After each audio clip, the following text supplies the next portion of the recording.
Well, my name is Andrew Napier. I'm 22 years old. I'm from Richmond, Kentucky. That's where I graduated from high school. I'm kind of bounced around from all over in Kentucky.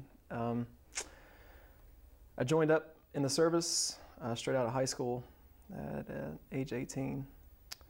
So. In what branch of service? National Guard. National Guard.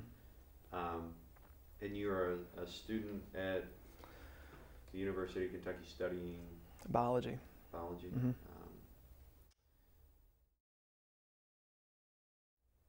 Tell me about what it was like when you told your mom you were enlisting.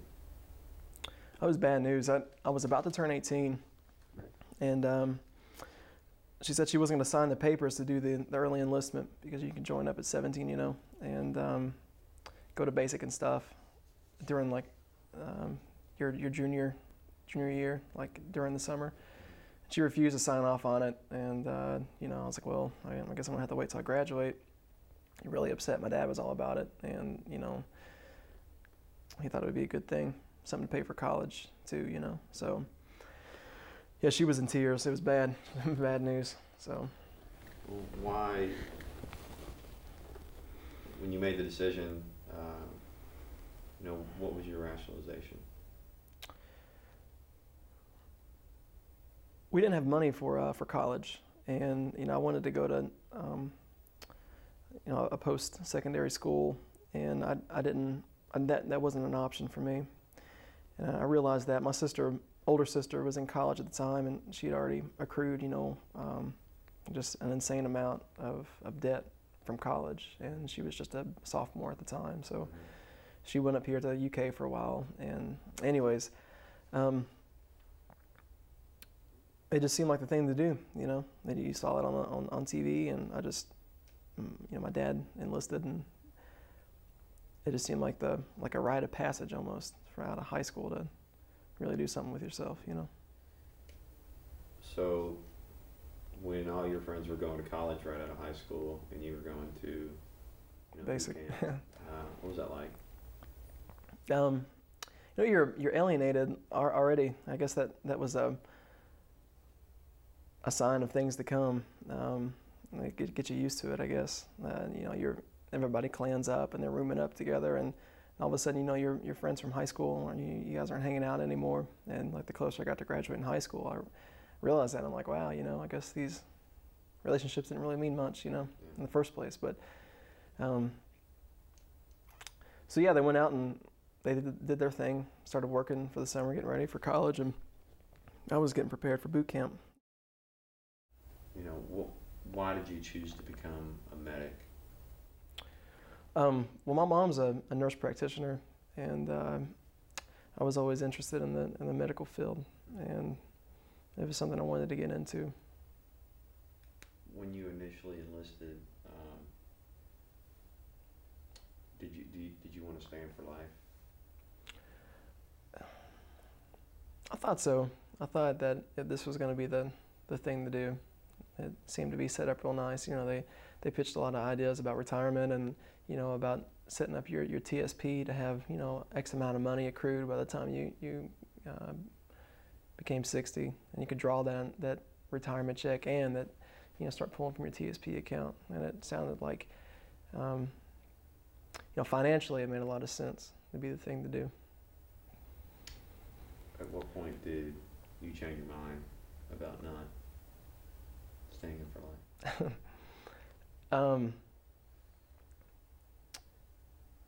I guess my mobilization. I guess that's really was a turning point to really see how things really work. Was there a certain point? Was it like? Oh yeah. Pretty fast. Yeah, I would say. I was questioning myself within the first week of being in country. I was scared shitless, to be honest, so.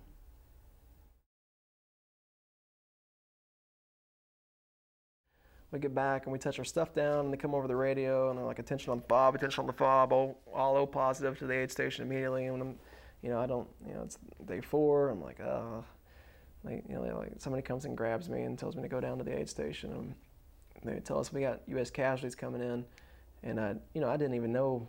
I'd been to the aid station like twice. I didn't know anything about it, how it worked, and how it operated, and whatever. Like I said, it's day 4. So.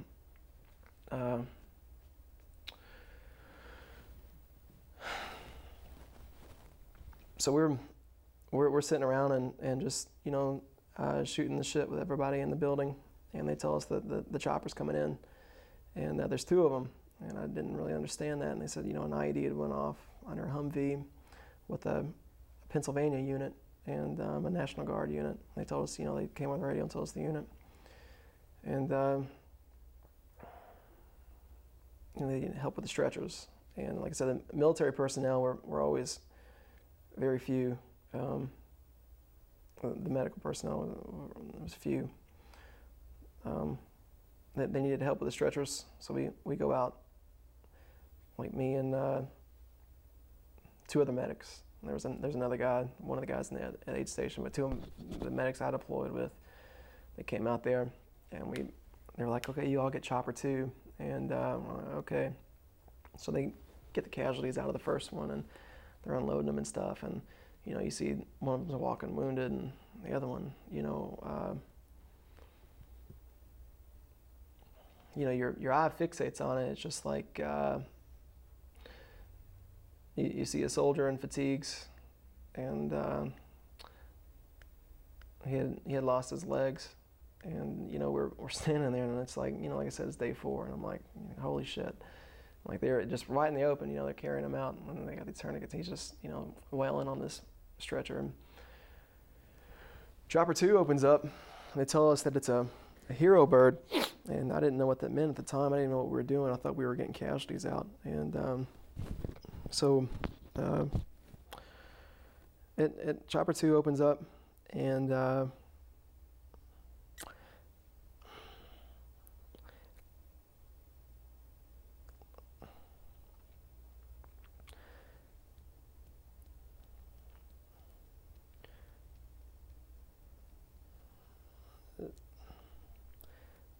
I'm sorry.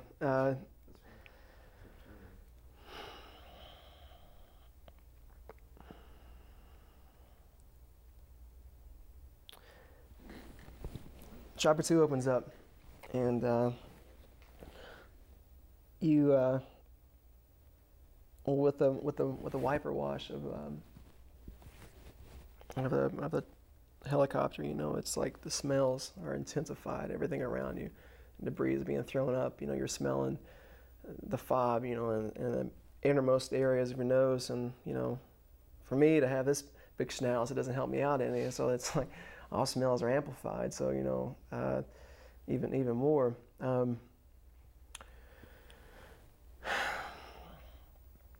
This door opens up, and instantly I'm hit with this smell, and I don't even know how to describe it. It's like a mix with diesel and like burned chicken almost, and hits me right in the face. And I see this thing laying on this tarp.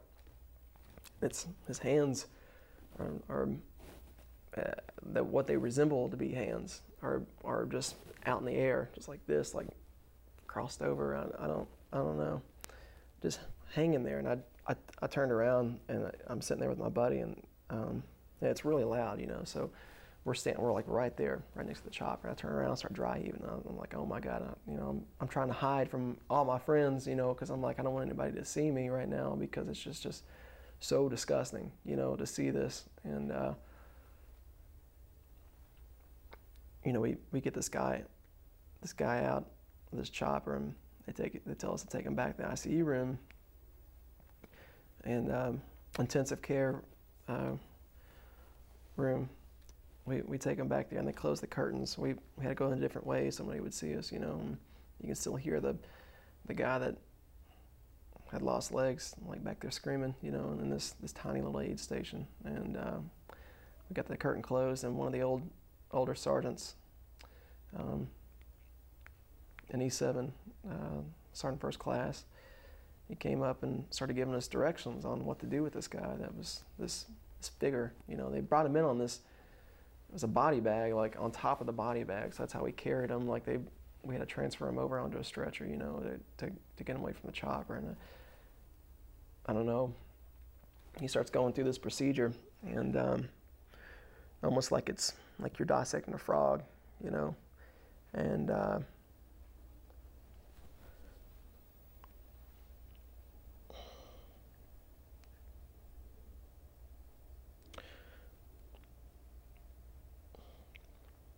so they tell us to grab these trauma shears and to, you know, get this guy open, get these clothes off of him, you know, or what was left. And he had this IBA on, but it was just cooked, man. It was just, you couldn't see it. All of his name tags were burned off. His unit patches were burned off. And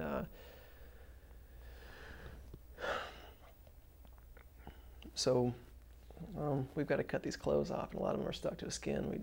His boots are blown off, and his socks are like merged with his skin, you know. And we start cutting this clothing off. We're trying to peel it off, and skin starts falling from him. And like, you've got this older sergeant that's sitting there and talking to us. You know, he's just like, you know, this is what we're supposed to do. This is what happens. You know, just don't worry about that. You know, try to clean that shit off. You know, just scrub it off. And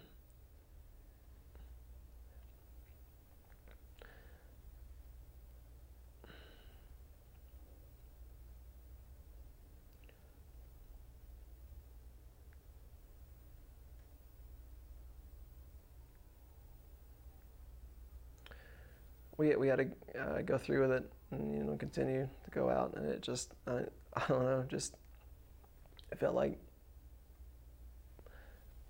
we were just cleaning putty. I didn't even know what this thing was that we were trying to clean up. He told us to get this medical tape and tape close his mouth and his eyes and his ears to prevent any fluid from spilling. And it was just like, you know, what difference is it going to make, you know, because this guy's just filleted open all over, you know. You're not going to stop this fluid from spilling, but that was just the procedure, you know. That's what you got to do. You got to tape him up. We got to tape up his arms and his legs together and stuff them inside this bag. And I don't know. That was day 4. It was the National Guard. You know, that's what everybody else wasn't back in this room. You know, it was just kind of like we were the last ones to get there, and, you know, you're the last ones to get on details. And of course, they saved the best for last. So that just seemed to be the common story throughout this deployment. Was going back to that. Did you come to start hating to go back to that room? Oh, I hated it. I absolutely fucking hated it. I couldn't stand being there.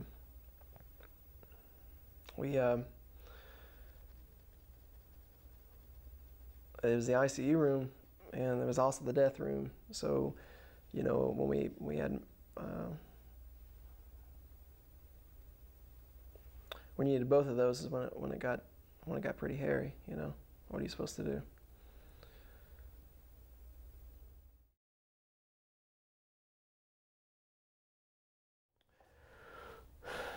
But she threw this party, and you know, my parents did, and these guys from high school came out that I graduated with, went to school with, hung out with all the time, and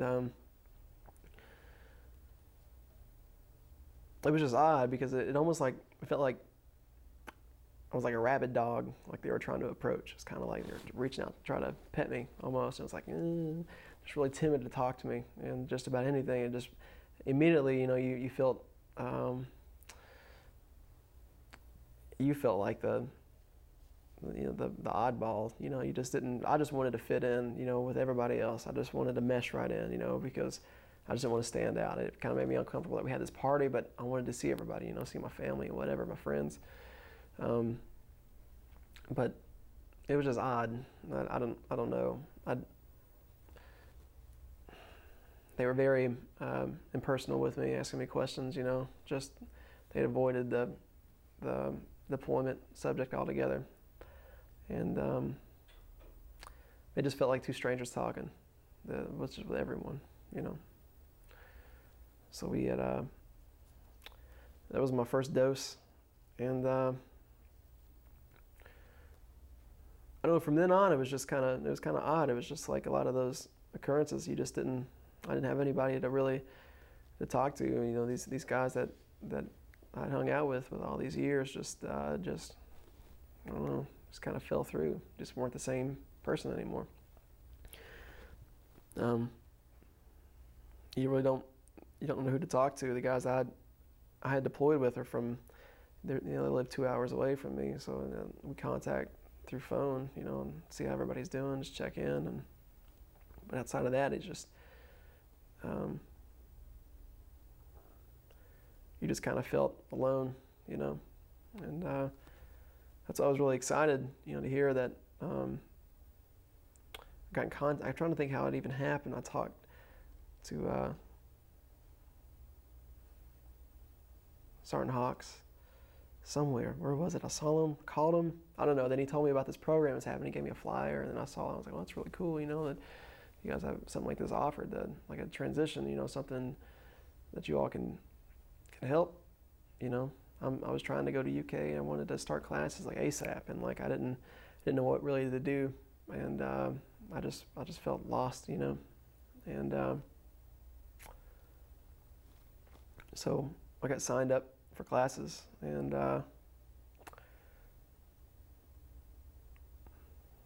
was able to start. He really, he was able to be there and help me out with telling me about classes, and telling me how it was when he came back, and about his transition and stuff, and telling me not to be so what's the word I'm looking for? Anxious. Don't be anxious. Don't isolate yourself. It's like, get out there and just, talk to people, and I don't know, that's really stuck with me. I just didn't really. I was trying to hide from everybody because I just felt like the outcast. I just felt like the weirdo. I just didn't want to answer these questions. I didn't think anybody wanted to talk to me about it. So I just kind of hid from everyone. And it made my situation a lot worse. Well, what do you think about the cameras and the fact that the UK and the people and researchers and professors and people across the country really care? They want to hear about your story. How does that make you feel? I think it's awesome. I came home, and it felt like nobody even realized that I was even gone. What's even going on? A lot of people. I remember this girl had asked me at a bar. Somebody had mentioned it in our group about going over. Oh, he just came back. Whatever. That's that kind of story. And she was like, "Is that still going on?" I'm just like, "Are you serious?" It's just like it just seems like that was the common perception to everyone, and to hear that was just kind of a slap in my mouth. But it's awesome to hear that anybody even cares what's happening.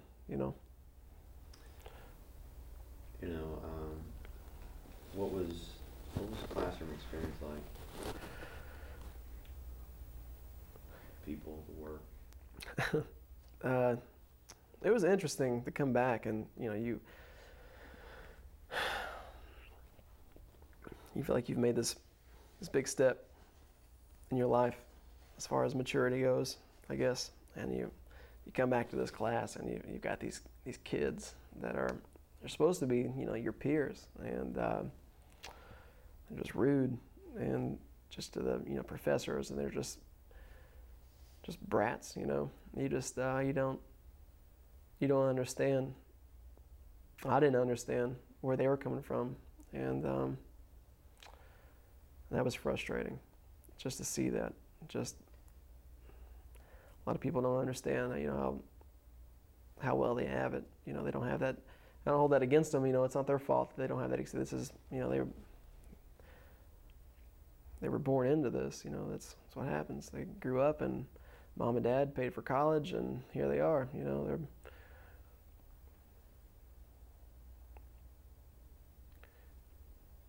And that really distracted me from coursework, I would just think I'm trying to do this work, and I'm just hearing these people talk and being just disrespectful and talking back to these instructors and stuff. And I'm just like fuming in the back.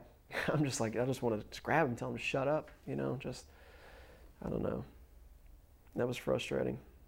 And then I don't know, take a step down too from the situation that you're in.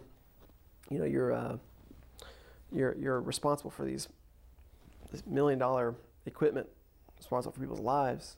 And I come back, and what am I responsible for now? Just to make sure I brush my teeth and piss in the morning. That's about it. It's just like, that's depressing to think about that, sort of, in a sense. I guess it's a good thing to know that that's over with, but then to make that huge step, because we were just going 100 miles an hour, and then it just, whoosh, we came back home, and it's over, done. So then, welcome back. Here you go. What specific challenges did you find when you started college?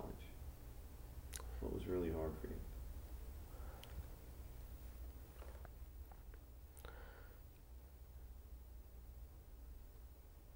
I guess studying, being back, trying to get back in the daily grind of things, to be surrounded by people, and to try not to think about anything else but school, because that's your only purpose of being there. I guess there's a social aspect of college, but I've never experienced that, and I don't really want to now. Usually that's what people do, freshmen, and they come in there, I got your dorm, and la. I just didn't, I skipped all that, it didn't happen. I came in, and I guess, like I said earlier, just like people being disrespectful, and to see these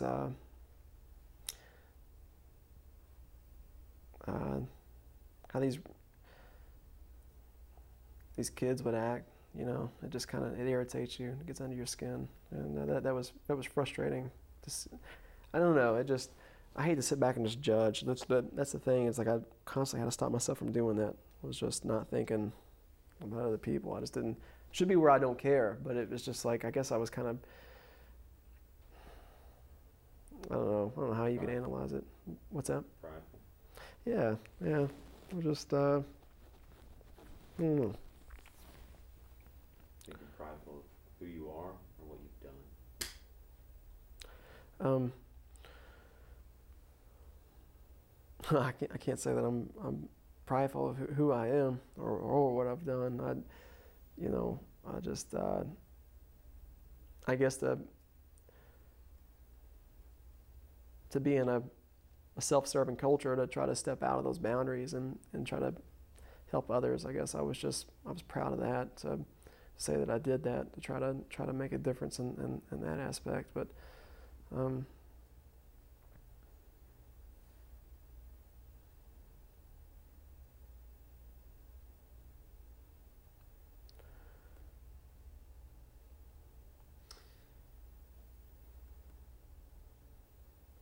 How do you think you're different than a typical college student?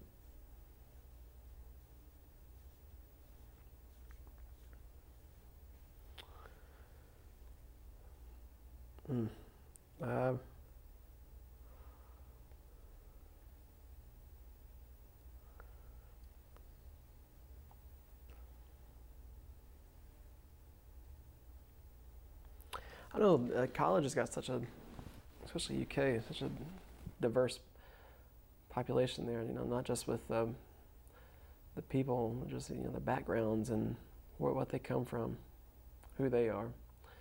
I think that really helped out with UK, was how big of a college it was. It's pulling from all these different areas. You see these non-traditional students that come in, people that are in their 30s and stuff, and in their 40s and even 50s, seeking a degree, sitting next to you in these classes. And I really respect that, somebody to come in and do that. But then on the other hand, you got, the kids that are interrupting class, coming in late, and they've got all this like expensive clothing on that you just know that mom and dad bought it, and they're just paying their way to go to college. And that angers me a little bit. I guess I'm different in that way, just because I've provided for myself, and Um, I take pride in that, and it takes away from my learning experience from what I've done. When you've got jerk offs that are doing what they're doing, texting and stuff in class, it's just like come on. I don't know. My mind wanders so much in class now. I get, like I said, real anxious. You said you had some tests done when you came back. Mm-hmm. I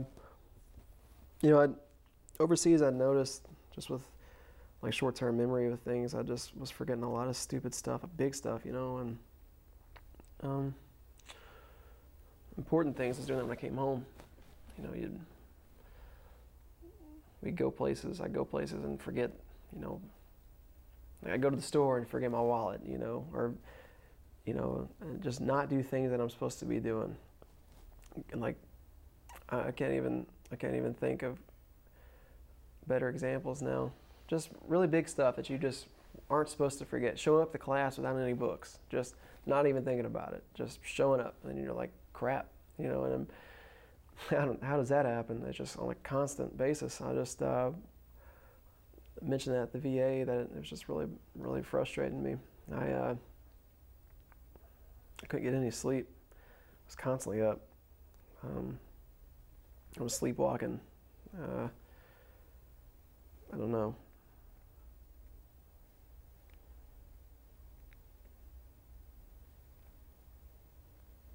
I woke up in a linen closet one time. Just, I don't know, sleepwalking. I just never had that kind of behavior before. And that's frustrating. You just wake up just tired, and you just feel like you hadn't slept a wink. I guess because you just weren't sleeping. You're just fighting.